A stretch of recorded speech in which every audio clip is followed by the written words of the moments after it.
আসসালামু আলাইকুম। আমাদের আজকের টপিক হচ্ছে রেজিউমি। আমরা সেকেন্ড মডিউলে চলে আসছি। প্রথম মডিউলে লিঙ্কডইন নিয়ে আমরা বিস্তারিত আলোচনা করছি, লিঙ্কডইন রিক্রুটমেন্ট প্ল্যাটফর্ম নিয়ে। আপনার প্রথম মডিউল না দেখে থাকলে 1 থেকে 10 পর্যন্ত যে ভিডিওগুলো আছে সবগুলো দেখে নেবেন। ইনশাল্লাহ আপনারা লিঙ্কডইন নিয়ে আপনাদের আর কোনো কোয়েশ্চেন থাকবে না। সেকেন্ড মডিউলে আমাদের রেজিউমি নিয়ে কথা হচ্ছে। রেজিউমিটা আমাদের খুবই একটা সবারই কোয়েশ্চেন, সিনিয়র থেকে জুনিয়র পর্যন্ত সবারই কোয়েশ্চেন যে আমার আসলে রেজিউমিটা কীরকম হওয়া উচিত। তার মানে রেজিউমিটা স্টেপ বাই স্টেপ আমরা কভার করব। রেজিউমি নিয়ে কথা বলার আগে আমি একটু আপনাদেরকে কোয়েশ্চেন করব। আপনারা যারা জব করতেছেন আপনারা জানেন যে আমাদের অফিসে যারা এইচআর থাকে, এইচআর আসলে আমাদের অফিসে যখন কাজ করে ওদের কাজের লাইফ সাইকেলটা কি। আপনাকে রেজিউমি তৈরি করার আগে একজন এইচআরকে বুঝতে হবে এইচআর আসলে কীভাবে থিঙ্কিং করে এবং এইচআরের লাইফস্টাইলটা কীরকম। একজন এইচআর যিনি হচ্ছে এইচআর এক্সিকিউটিভ বা এইচআর অফিসার বা এইচআর ম্যানেজার, সকালে অফিসে আসার পরে ওনার যদি কোনো আগে থেকে কোনো সার্কুলার থাকে, উনি যেটা করে উনি সার্কুলারে কতগুলো জব অ্যাপ্লিকেশন পড়ছে ওটা দেখেন এবং হচ্ছে উনি সবগুলা সিভি একটা করে ডাউনলোড করেন। যদি উনি কোনো টেকনোলজি ইউজ করে থাকে তাহলে সেই টেকনোলজিটা রান করেন। আমি টেকনোলজি বলতে বুঝাইছি হচ্ছে অনেকগুলা সিবি স্ক্রিনিং সফটওয়্যার আছে, যে সফটওয়্যারগুলো ইউজ করে আপনার সিবি স্ক্রিনিং করা যায়। শত শত সিবি থেকে আপনার জন্য আপনার কোন রাইট সিবিটা আপনার জন্য অ্যাপ্রোপ্রিয়েট সেটা আপনি বের করতে পারবেন। তবে যাদের ম্যাক্সিমাম কোম্পানিরই হচ্ছে কি এই ধরনের সফটওয়্যার ইনস্টল করার মতো সেই অ্যাফোর্ডেবিলিটি থাকে না, সেক্ষেত্রে ওরা ম্যানুয়ালি হচ্ছে কি স্ক্রিনিংগুলো করে। এই স্ক্রিনিংয়ের মধ্যে প্রথম কাজ হচ্ছে সেই সিবিগুলো ডাউনলোড করে। সে সিবিগুলো ডাউনলোড করে একটা ফোল্ডারের মধ্যে রাখে। ফোল্ডারের মধ্যে রেখে সে একটা করে সিবি ওপেন করে। এখন কোয়েশ্চেন হচ্ছে আপনারা যদি বলতে পারেন যে প্রথম সে কোন সিবিটা ওপেন করবে। ধরেন একটা ফোল্ডারে তার 50টা সিবি আছে, সে 50টা সিবির মধ্যে সে প্রথম কোন সিবিটা ওপেন করবে। আনসার হচ্ছে 1 নম্বরে যে সিবিটা থাকবে। 1 নম্বরে কোন সিবিটা থাকবে? 1 নম্বরে আপনার সিবিটা থাকবে হচ্ছে যেটা অ্যালফাবেটিক্যালি 1 নম্বরে আছে। আপনার ফাইল নেম, আপনার যেই সিবি আপনি পাঠাইছেন ওই সিবির ফাইল নেমটা যদি শুরু হয় এ দিয়ে তাহলে ওইটা অবশ্যই আগে থাকবে। তা আমার নাম শুরু হয় হচ্ছে কি এম দিয়ে, মোহাম্মদ জিয়াউল কাদের, এমডি জিয়াউল কাদের। তা আমি যদি এমডি জিয়াউল কাদের রেজিউমি দিই অথবা রেজিউমি অফ এমডি জিয়াউল কাদের দিই, অটোমেটিক্যালি আমার সিবিটা থাকতেছে হচ্ছে কি মিডলে। যদি 50টা সিবি থাকে 50 সিবির মধ্যে আমার সিবিটা থাকবে হচ্ছে 25 নম্বরে বা 30 নম্বরে বা 20 নম্বরে। তাহলে আপনি কি করতে পারেন আপনার সিবিটা 1 নম্বরে আনার জন্য? এই জায়গায় আমরা কথা বলবো ফাইল নেম নিয়ে।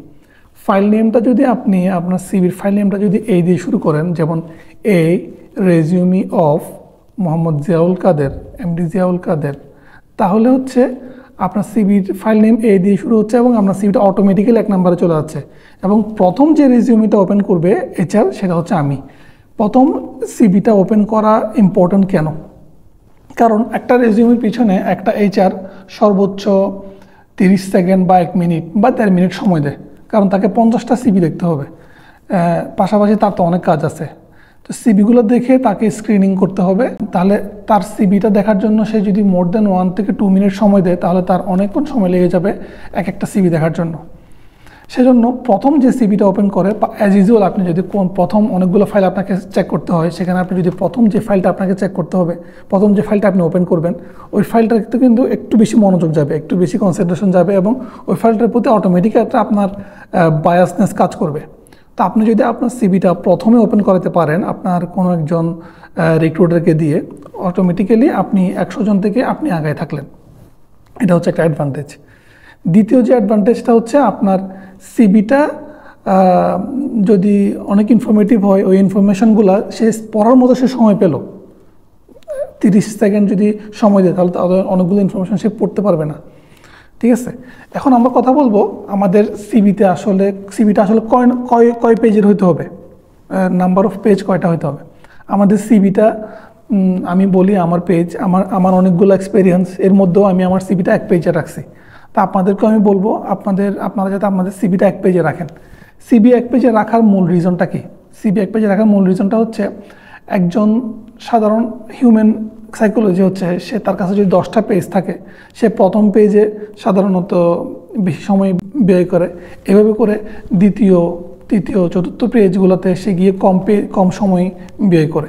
তা আপনার সকল ইনফরমেশনগুলো যদি আপনি একটা পেজের মধ্যে নিয়ে আসেন, তাহলে আপনি কিন্তু একটা এইচআরের সবচেয়ে বেশি কনসেন্ট্রেশন পাচ্ছেন, এবং ওই যে কনসেন্ট্রেটেড সময়টা আপনি আপনার সম্পূর্ণরূপে আপনার কোয়ালিফিকেশনসটা তাকে দেখাতে পারছেন একটা পেজের মাধ্যমে।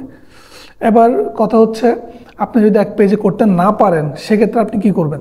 সেক্ষেত্রে আপনাকে দেখতে হবে আপনি কোন ইনফরমেশনগুলো আসলে রাখতেছেন আপনার সিভিতে, কোন ইনফরমেশনগুলো আপনার বাদ দিচ্ছেন। আমি যেমন আমার শুধুমাত্র 4টা ইনফরমেশন আমি আমার সিভিতে রাখছি। প্রথমত হচ্ছে স্কিলটা দিছি আমি, দ্বিতীয় হচ্ছে আমার যেই জব এক্সপিরিয়েন্সটা ওটা দিছি, তৃতীয় হচ্ছে আমি আমার এডুকেশনাল কোয়ালিফিকেশনসটা দিছি, আর চতুর্থ আমি আমার হচ্ছে রিলিভিয়ান কোনো সার্টিফিকেশন থাকলে ওটা দিছি। এছাড়া বাকি যে ইনফরমেশনগুলো আমি দিই না, অনেকে অনেক ধরনের ইনফরমেশন সিভিতে দেন। সিভির একটা হচ্ছে সামারি দেন, অথবা হচ্ছে হবিজ দেন, অথবা পার্সোনাল ব্যাকগ্রাউন্ড দেন। এই জিনিসগুলো আসলে কোনো প্রয়োজন নাই, কারণ আপনার সিভিতে যদি এই ইনফরমেশনগুলো আপনি দেন, তাহলে যদি আপনার সিভিটা অনেক বেশি ক্রাউডেড হয়ে যায় আননেসেসারি ইনফরমেশন দিয়ে, যেগুলো আপনাকে হায়ারিং করার জন্য কোনো ডিসিশন মেকিংয়ের জন্য কোনো প্রয়োজন নেই, সেক্ষেত্রে আপনার সিভি অটোমেটিক্যালি বড় হয়ে যাচ্ছে এবং সিভির মূল যেই ইনফরমেশনটা ওটা আসলে হাইলাইট হচ্ছে না। তাহলে আমরা এই 3টা জিনিস আজকে কভার করলাম। পরবর্তী সেশনে আমাদের সিভি নিয়ে বাকি ইনফরমেশনগুলো আমরা কভার করব, যেমন হচ্ছে কি স্কিল কোনগুলো আমি অ্যাড করব, কিভাবে আমার জব ডেসক্রিপশন বা জব রেসপন্সিবিলিটি বা অ্যাকমপ্লিশমেন্টগুলো দিব, কোন কোন টপিকটা দিলে আপনার হচ্ছে এইচআরের হেল্প হবে। আমাদের মূল অবজেক্টিভটা হচ্ছে সিভির মাধ্যমে আপনার খুব সহজে যাতে রিক্রুটারকে আমি বোঝাতে পারি আমি আসলে কি করি এবং আমার কি ব্যাকগ্রাউন্ড। কারণ হচ্ছে আমাদের যে স্কিল, আমাদের যে স্পেশালিটি, আমাদের এইচআরের ওই স্পেশালিটি নাও থাকতে পারে। এইচআরের ওই স্পেশালিটি না থাকাটাই স্বাভাবিক, কিন্তু এইচআরকে বুঝাইতে হবে যে আমি ওনার জন্য রাইট ক্যান্ডিডেট। এই জিনিসটা বোঝানোর জন্য আপনার সিভিটা খুবই ইজি, খুবই সাধারণ এবং খুবই জেনারেল সিম্পল ওয়ার্ডে আপনি করবেন। আমি এটা আরও বিস্তারিত কথা বলবো পরবর্তী সেশনে ইনশাল্লাহ রেজিউমি নিয়ে। এই সেশনটা যদি কোনো কোয়েশ্চেন থাকে আপনারা আমাকে কোয়েশ্চেন করতে পারেন কমেন্ট সেকশনে। ইনশাল্লাহ কথা হবে। আসসালামু আলাইকুম।